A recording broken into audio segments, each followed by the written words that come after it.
Friends, I am your business studies teacher Navdeep, and in this video I will explain you meaning of SEBI and functions of SEBI. Firstly, you should know who is SEBI. SEBI है क्या? Full form of SEBI is securities exchange board of India. इसे setup किया गया था 1988 में, और इसको setup किया गया था ताकि जो सिक्योरिटीज़ मार्केट है, स्टॉक एक्सचेंजेस हैं, उनके फंक्शंस को रेगुलेट किया जा सके. तो जब सेबी नहीं थी उस टाइम पे क्या होता था कि जिस टाइम पे सेबी नहीं होता था उस टाइम पे क्या होता था कि स्टॉक एक्सचेंजेस को ब्रोकर्स अपने हिसाब से रेगुलेट करते थे, कंट्रोल करते थे. उस पर जो भी डीलिंग्स होती थी वो ब्रोकर्स अपने प्रॉफिट के मोटिव से करते थे, उसमें वो अपना पर्सनल गेन देखते थे. जब 1988 में सेबी इस्टेब्लिश हुआ था तो उस टाइम पे वो सिर्फ एक वॉच डॉग की तरह काम करता था. वॉच डॉग मीन्स वो सिर्फ एक्टिविटीज़ को ऑब्ज़र्व करता था, लेकिन वो उनको कंट्रोल नहीं करता था. पर मई 1992 से सेबी को लीगल स्टेटस दे दिया गया. जो सेबी है उसका अब एक सेपरेट लीगल एग्जिस्टेंस है और परपेचुअल सक्सेशन है. परपेचुअल सक्सेशन मीन्स कि जो हमेशा अस्तित्व में रहता है. अब रीज़न्स क्या थे, जैसे कि अभी मैं आपको बता चुकी हूँ सेबी को इस्टेब्लिश करने के, कि जो स्टॉक मार्केट है उसमें जो डीलिंग्स होती थी उनकी ग्रोथ के साथ साथ एक तो ग्रोथ करना है, उसका मेन जो रीज़न है सेबी का उसको इस्टेब्लिश करने का. दूसरा क्या है, जो वहाँ पर जितने भी माल प्रैक्टिसेस होती थी, गलत प्रैक्टिसेस होती थी, जैसे प्राइस रीगिंग. प्राइस रीगिंग का मतलब होता है कि अपने प्रॉफिट के लिए प्राइजेस को बहुत ज़्यादा बढ़ा चढ़ा कर दिखा देना, बहुत ज़्यादा बड़े चढ़े प्राइजेस पर सिक्योरिटीज़ को सेल करना. और अब नए शेयर्स को प्रीमियम पे इशू नहीं कर सकते, उनको प्रीमियम पे, अनऑफिशियल प्रीमियम पे इशू कर देना, शेयर्स की डिलीवरी होने में देरी हो जाना या रूल्स रेगुलेशन को ना मानना स्टॉक एक्सचेंज के. तो इन सभी चीज़ों को ख़त्म करने के लिए सेबी को बनाया गया था. अब है purpose and role of SEBI. Purpose था सेबी का या रोल था सेबी का इसको बनाने का कि 3 ग्रुप्स की नीड्स को पूरा करता है. एक तो है इशूअर्स. इशूअर्स होते हैं जो कंपनीज शेयर्स इशू करती हैं. ये उनको एक मार्केट प्लेस प्रोवाइड करवाता है जहाँ पर वो जब भी उनको पैसे की नीड है अपनी सिक्योरिटीज़ को इशू करके वो वहाँ से पैसा रेस कर सकते हैं. सेकेंड ग्रुप है इन्वेस्टर्स. इन्वेस्टर्स कौन होते हैं? जो अपना पैसा इन्वेस्ट करते हैं सिक्योरिटीज़ में. तो इनको अब कहीं जाने की ज़रूरत नहीं है, वो स्टॉक एक्सचेंजेस के थ्रू अपने पैसे को इन्वेस्ट कर सकते हैं. Then intermediaries. इंटरमीडियरीज़ का बिज़नेस यही होता है सिक्योरिटीज़ को परचेज सेल करवाना. तो उसके लिए भी इन जो इंटरमीडियरीज़ हैं इनको भी एक प्रोफेशनल मार्केट मिल जाती है. Then objectives of SEBI. SEBI का ऑब्जेक्टिव होता है स्टॉक एक्सचेंज की एक्टिविटीज़ को रेगुलेट करना, इन्वेस्टर्स की राइट्स को प्रोटेक्ट करना, इन्वेस्टमेंट की सेफ्टी को इंश्योर करना, कोई फ्रॉडुलेंट एक्टिविटी ना हो, और जो स्टैट्यूटरी रेगुलेशंस हैं मतलब बाय लॉ जो कानून बने हुए हैं, और सेल्फ रेगुलेशन ऑफ बिजनेस है जो कि स्टॉक एक्सचेंज को खुद से कैसे रेगुलेट करना है. इन चीज़ों में बैलेंस बनाने के लिए भी सेबी को बनाया गया है. और जो इंटरमीडियरीज़ हैं, ब्रोकर्स हैं, अंडर राइटर्स हैं, ये किस तरीके से बिहेव करेंगे, इनका कोड ऑफ कंडक्ट कैसा होगा, इसको भी डेवलप किया है सेबी ने, और उसको कंट्रोल भी करता है कि कभी वो कोई रूल रेगुलेशन को तोड़ तो नहीं रहे. अब है फंक्शंस ऑफ सेबी. सेबी 3 तरह के फंक्शंस परफॉर्म करता है.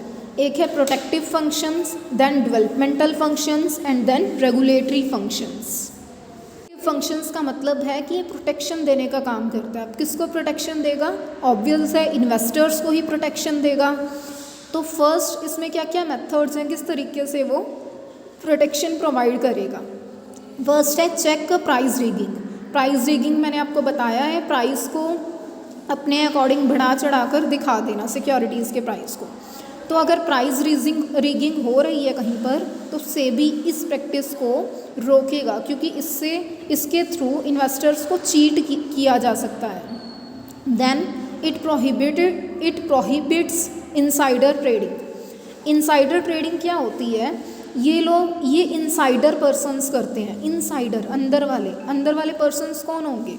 कंपनी में जैसे डायरेक्टर्स होते हैं, एम्प्लॉयज़ होते हैं, मेंबर्स होते हैं जो उसके, तो उनके पास कंपनी के अंदर की सारी जो कॉन्फिडेंशियल इंफॉर्मेशन होती है वो होती है। तो उस इंफॉर्मेशन का यूज़ करके वो प्रॉफिट गेन कर सकते हैं। तो सेबी ध्यान रखता है कि वो इस तरीके की सेंसिटिव इंफॉर्मेशन का यूज़ अपने पर्सनल गेन के लिए ना करें। फॉर एग्ज़ाम्पल कि उन्हें पता लग गया डायरेक्टर्स को या एम्प्लॉयज़ को कि कंपनी ईयर के एंड में बोनस शेयर्स इशू करने वाली है, तो वो क्या करेंगे? अगर उनके पास कंपनी के शेयर्स नहीं हैं, ये कम है, तो वो और शेयर्स परचेज़ कर लेंगे ताकि ईयर के एंड में उनको बोनस शेयर्स मिल सके, बोनस इशू उनको हो सके। थर्ड फंक्शन है SEBI prohibits fraudulent and unfair trade practices. SEBI क्या करता है? जितनी भी फ्रॉडुलेंट और अनफेयर ट्रेड प्रैक्टिसेस होती हैं उनको रोकता है। कोई भी फ्रॉड किसी पर्सन के साथ वो नहीं होने देगा। देन जो सेबी है वो इन्वेस्टर्स को एजुकेट करने का भी काम करता है। वो कैसे करता है? सेबी स्टॉक एक्सचेंज के थ्रू इन्वेस्टर्स को वेरियस कंपनीज़ की जो एक्चुअल पोजीशन है वो बताएगा। तो आगे उनकी मर्ज़ी है वो पैसा इन्वेस्ट करना चाहते हैं या नहीं करना चाहते। उसके बाद है कि जो सेबी है वो फेयर प्रैक्टिस को प्रमोट करता है और सिक्योरिटी मार्केट में किस तरीके से बिहेव करना है ये भी बताता है। सेबी गाइडलाइंस इशू करता है कि जो डिबेंचर होल्डर्स हैं वो अपने इंटरेस्ट को कैसे प्रोटेक्ट कर सकते हैं। कैसे करेगा? कंपनीज़ के लिए वो एक गाइडलाइन इशू कर देगा कि जो कंपनीज़ हैं वो मिड टर्म में कोई भी टर्म्स को चेंज नहीं कर सकती हैं, कि जो स्टार्टिंग में टर्म्स थी वो एंड ऑफ द ईयर तक वही टर्म्स रहेंगी। देन जो सेबी है उसके पास ये भी पावर है कि वो अगर कहीं पर इनसाइडर ट्रेडिंग हो रही है तो उसको इन्वेस्टिगेट कर सकता है और फाइन भी उसके लिए लगा सकता है और इम्प्रिजनमेंट भी, जेल में भी वो डाल सकता है जो जिन्होंने ऑफेंस किया है उन लोगों को।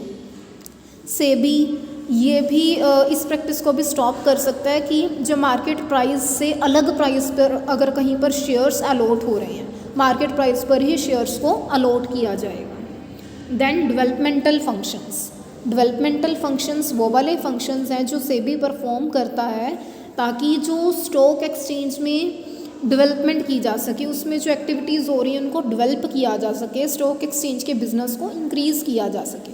तो इसके लिए वो क्या करेगा? जो इंटरमीडियरीज होते हैं, ब्रोकर्स वगैरह, उनको ट्रेंड करेगा। और उसके अलावा वो क्या करेगा? फ्लेक्सिबल अप्रोच को वो अपनाता है। फ्लेक्सिबल कैसे? कि बहुत ज़्यादा वो अननेसेसरली रिस्ट्रिक्शंस नहीं लगाता, जितनी फेयर है उतना ही लगाता है।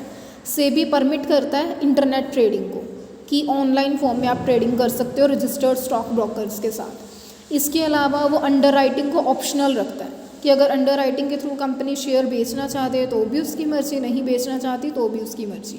बिकॉज अगर अंडर राइटिंग के थ्रू बेचते हैं तो जो शेयर्स को इशू करने की कॉस्ट है वो ज़्यादा आती है क्योंकि अंडर राइटर्स को भी पेमेंट करनी पड़ती है।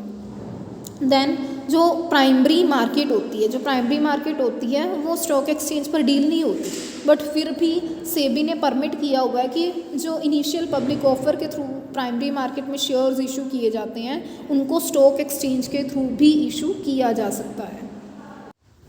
Now regulatory functions. SEBI business को कैसे रेगुलेट करेगा स्टॉक एक्सचेंज में? उसने बहुत सारे रूल्स रेगुलेशंस बनाए हुए हैं, कोड ऑफ कंडक्ट बनाया हुआ है कि कैसे ये जो ब्रोकर्स हैं, मर्चेंट बैंकर्स हैं, कैसे बिहेव करेंगे। मर्चेंट बैंकर्स कौन होते हैं? जो आपको फाइनेंशियल एडवाइजरी सर्विसेज देंगे कि आपको कहाँ पे पैसे इन्वेस्ट करना चाहिए, आपको शेयर्स खरीदने बिकवाने में भी आपकी हेल्प करते हैं। ब्रोकर और अंडरराइटर में क्या डिफरेंस होता है? दोनों को ही कंपनी हायर करती है अपने शेयर्स जनरल पब्लिक को इशू करवाने के लिए। फिर क्या डिफरेंस होता है? जो ब्रोकर्स होते हैं वो तो कमीशन लेके शेयर्स को इशू करते हैं, बट जो अंडरराइटर्स होते हैं वो क्या करते हैं? वो कंपनी से शेयर्स खरीद लेते हैं। फॉर एग्जांपल उन्होंने 2000 शेयर्स खरीद लिए, उसको अब वो आगे जनरल पब्लिक को बेचेंगे। अगर वो 2000 में से 1900 शेयर्स ही बेच पाए, 100 शेयर वो नहीं बेच पाए, तो अंडरराइटर वो शेयर वापस नहीं कर सकते। अब कंपनी को उन शेयर्स को अंडरराइटर्स को ही रखना पड़ेगा। बट ब्रोकर के केस में जो बचे हुए शेयर हैं वो रिटर्न कर सकते हैं कंपनी को। तो ये डिफरेंस होता है ब्रोकर्स और अंडरराइटर्स के बीच में। उसके बाद ये जो इंटरमीडियरीज़ हैं वो एज़ पर रेगुलेशंस वर्क कर रहे हैं कि नहीं कर रहे, प्राइवेट प्लेसमेंट तो नहीं हो रही यहाँ पर स्टॉक मार्केट में, मतलब जो ब्रोकर्स हैं वो अपने प्राइवेट क्लाइंट्स को तो नहीं जो शेयर्स इशू कर रहे, क्योंकि ये कहाँ पर होता है प्राइवेट प्लेसमेंट, प्राइमरी मेथड में। इसके लिए परमिट नहीं किया है स्टॉक एक्सचेंज ने, सेबी ने। सेबी क्या करता है, जो स्टॉक ब्रोकर्स हैं उनको रजिस्टर भी करता है और उनकी वर्किंग को भी रेगुलेट करता है कि वो अच्छे से वर्क कर रहे हैं कि नहीं कर रहे। यहाँ पर एक वर्ड यूज़ हुआ है ट्रस्टी। ट्रस्टी कौन होते हैं, जैसे जो बेनिफिशियली ऑनर होता है या इन्वेस्टर होता है, वो अकाउंट ओपन करता है ना डीपी के साथ, डिपॉजिटरी पार्टिसिपेंट के साथ, तो डीपी उसके अकाउंट को मेंटेन करके रखता है, उसमें जो भी डेबिट या क्रेडिट जो भी करना है। तो इन्वेस्टर उसके ऊपर ट्रस्ट करके उससे अपना अकाउंट मेंटेन करवाता है ना, तो वहाँ पर डीपी इन्वेस्टर के ट्रस्टी के रूप में काम कर रहा है, ये मतलब होता है ट्रस्टी का। इसके अलावा सेबी म्यूचुअल फंड्स को भी रजिस्टर करता है और उनकी वर्किंग को भी रेगुलेट करता है। सेबी ये भी देखता है कि कंपनीज़ का टेक ओवर या टर्नओवर कितना है। इसके अलावा वो इंक्वायरी भी करता है स्टॉक एक्सचेंजेस की, उसका ऑडिट भी रखता है कि कितनी ट्रांजैक्शंस उससे हो रही हैं, किस तरीके से वो डील कर रहा है, ये सब वो रिकॉर्ड अपने पास रखता है। With this topic this chapter is complete. In case of any doubt you can text me. Thank you.